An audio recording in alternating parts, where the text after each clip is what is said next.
Okay, so for this video, I'm going to show you how to remove a bleach product. My model Mia had a bleach regrowth applied, so it's been processed and now it's time to remove it. So I've guided her over to the chair and I'm just making sure that she's nice and comfortable, getting all of the hair back in and making sure that I've got her neckline sealed. She's wearing glasses, so I'm removing the little glasses protector and popping that in the bin, and then I'm going to pop her legs up so she's nice and comfortable. So when dealing with bleach can make the skin quite warm, so I'm going to be using cooler water. You'll notice I have gloves on so that I'm just protecting my skin and my hands, and then I'm just moving the water all around. So I'm just aiming to remove any of that blue that you can see. Okay, so you'll notice that I have my water pressure on quite low. That way I'm not splashing any of the product on my client's face, and I'm just working this through all over the head. So you just need to take your time and be quite gentle, as the hair can be quite fragile and the skin can be a little bit raw after this service.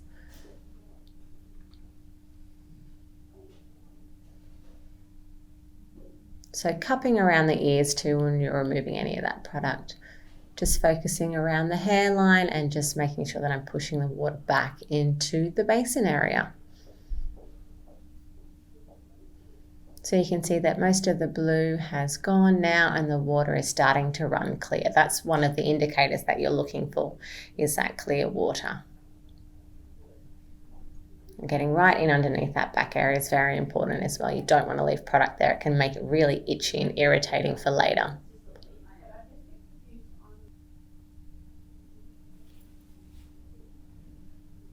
Okay, so then I'm just going to make sure that I've got rid of everything, and now I'm going to take my gloves off and we're going to do our shampoo service. So I'm using a repair shampoo with this protein based, and it's just going to help rebuild the hair. So I'm just doing a pump of that and going to mush that all through my hands and then spread that over the scalp. And then just looking to make sure that I've got a good foaming action. So just following all around the hairline and then just using your effleurage technique to just remove any of that product buildup that might still be there, and just making sure that you're going through everything. You can see that I didn't get much of a foam, so I'm just rinsing this one and I will go in with a second shampoo. It's always advised to do 2 shampoos, and you should follow your senior instructions or your manufacturer's instructions.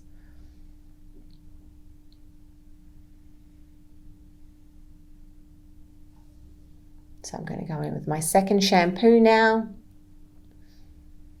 I'm just going to focus this all around the head. So giving it a good scrub, making sure that I'm lifting up the hair all around and making sure that I'm focusing all over the head. So at the moment I'm just getting in through the front, and then I will focus in through that back area.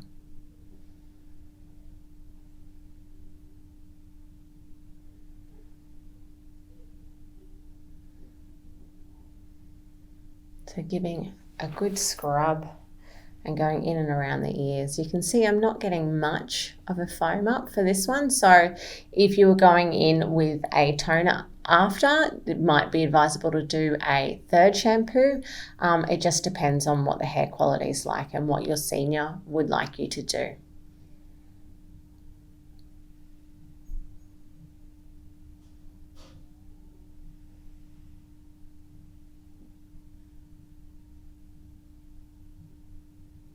Just checking through the hair and making sure I've got no bleach left.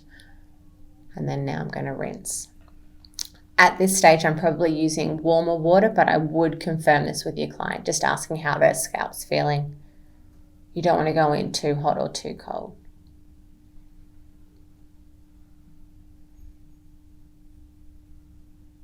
So you can see I've gone in with a third shampoo just so that I can make sure that it's nice and clean. Normally when you are having a scalp bleach, you would try not to wash your hair before having this service. That way you've got an oil protection layer on the skin before you put that bleach on the hair. So sometimes it is a little bit dirtier and you need to spend a little bit more time shampooing.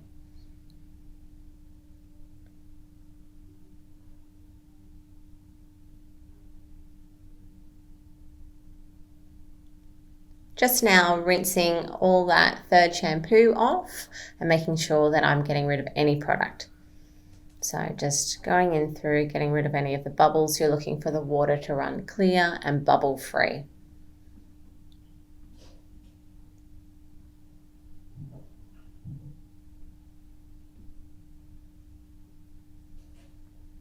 So I'm going to just give a light towel dry just to remove any excess moisture, and I'm going to give the hair a light condition. This is not always necessary. It's just that Mia's hair is a little bit sensitized on those ends, so I wanted to close the cuticle a little bit before we put the toner on. This is a very light conditioner, so it's just going to seal that and then just make our toner application a little bit easier and smoother so that we can get a better color result. So I'm just working that through the hair, just mainly aiming on the mid-lengths and ends.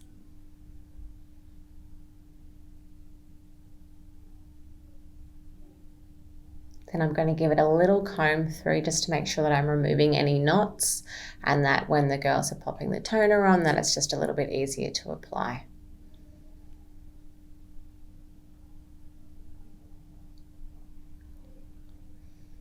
Then making sure that I'm rinsing all of that product out and well, so the hair's not slimy and it's not going to put a barrier up when we're putting the toner on.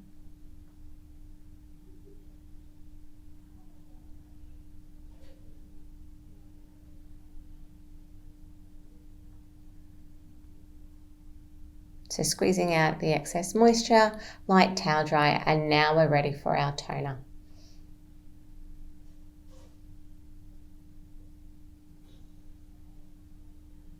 So you can see Mia's hair has now turned purple. This is her toner, so we're going to remove that. So that's been processed for 20 minutes, and now is the time to remove this. So again, using a more medium kind of temperature, nothing too hot, but always checking with your client as to what their preference is. Everybody's different. So now just making sure that I'm working through the hair and just removing any of that color. You can see my water is running clear, so it's pretty much ready for my shampoo. Taking my gloves off again, always wearing gloves when you're rinsing out color. Now I'm just going to use the repair shampoo, and I'm going to get a good foam on. You can see the hair's really nice and clean now, so going through and using your effleurage technique again and just removing any of that color buildup.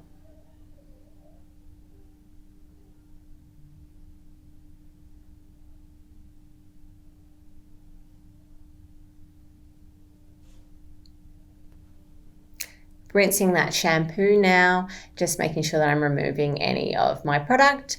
Some manufacturer's instructions will indicate that you need to do 2 shampoos after a toner. It's best to know these and ask your senior.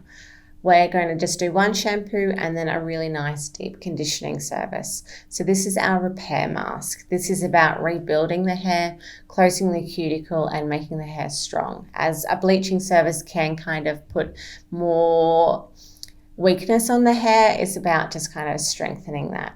I'm going through now and I'm doing a really nice scalp massage. This is called petrissage. This is a deep kneading motion. So going through and really lifting the skin up and rolling it between your fingers. This is the best part of any service.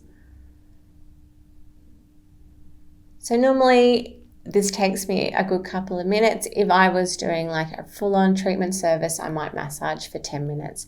As this is like an aftercare service, it's more something that's a couple of minutes at the basin.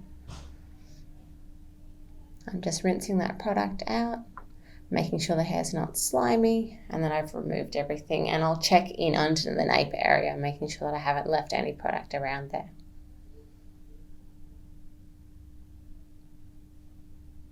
Squeezing out the moisture, and then I'm going to towel dry, and then I'm going to wrap us up as well.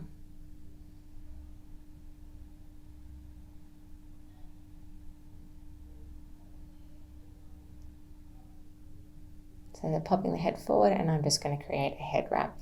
This just keeps the hair from dripping water all down our back, and it just makes it look nice and tidy. Just tucking it in, and then I'm just going to roll up the back, and if I had extra length I might just use a little clip just to secure it in.